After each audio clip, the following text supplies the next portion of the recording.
Hear, Israel, you are now about to cross the Jordan, to go in and dispossess nations greater and stronger than you, with large cities that have walls up to the sky.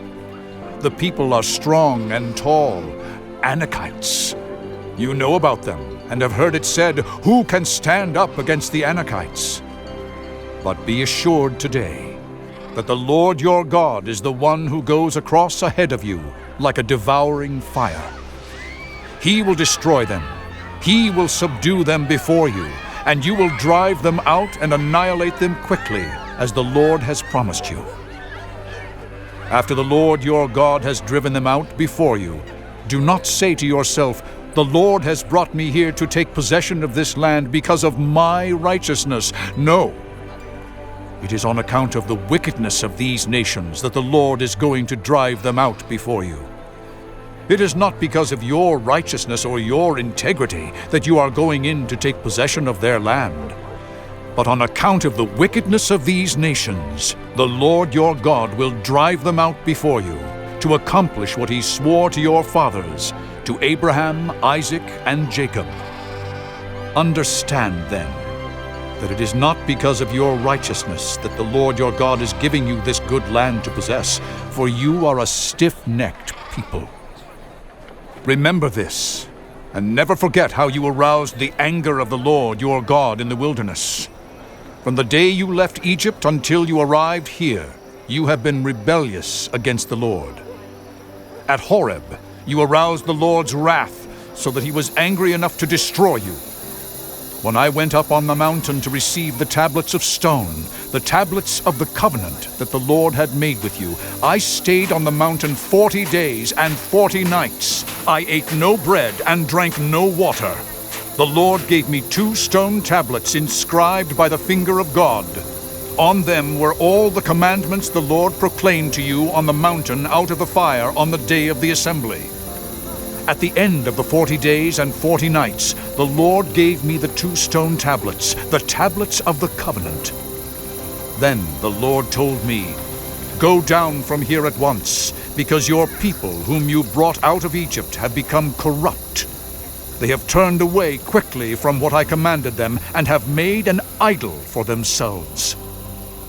And the Lord said to me, "I have seen this people, and they are a stiff-necked people indeed.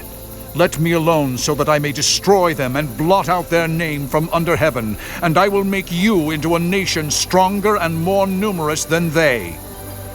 So I turned and went down from the mountain while it was ablaze with fire, and the 2 tablets of the covenant were in my hands. When I looked, I saw that you had sinned against the Lord your God. You had made for yourselves an idol cast in the shape of a calf. You had turned aside quickly from the way that the Lord had commanded you. So I took the 2 tablets and threw them out of my hands, breaking them to pieces before your eyes. Then, once again I fell prostrate before the Lord for 40 days and 40 nights. I ate no bread and drank no water because of all the sin you had committed, doing what was evil in the Lord's sight, and so arousing his anger. I feared the anger and wrath of the Lord, for he was angry enough with you to destroy you. But again, the Lord listened to me. And the Lord was angry enough with Aaron to destroy him, but at that time I prayed for Aaron too. Also, I took that sinful thing of yours, the calf you had made, and burned it in the fire. Then I crushed it and ground it to powder as fine as dust, and threw the dust into a stream that flowed down the mountain. You also made the Lord angry at Taberah, at Massah, and at Kibroth-Hattaavah. And when the Lord sent you out from Kadesh-barnea, he said, "Go up and take possession of the land I have given you." But you rebelled against the command of the Lord your God. You did not trust him or obey him. You have been rebellious against the Lord ever since I have known you. I lay prostrate before the Lord those 40 days and 40 nights, because the Lord had said he would destroy you. I prayed to the Lord and said, "Sovereign Lord, do not destroy your people, your own inheritance that you redeemed by your great power and brought out of Egypt with a mighty hand.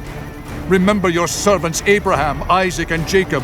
Overlook the stubbornness of this people, their wickedness and their sin. Otherwise, the country from which you brought us will say, because the Lord was not able to take them into the land he had promised them, and because he hated them, he brought them out to put them to death in the wilderness. But they are your people, your inheritance that you brought out by your great power and your outstretched arm.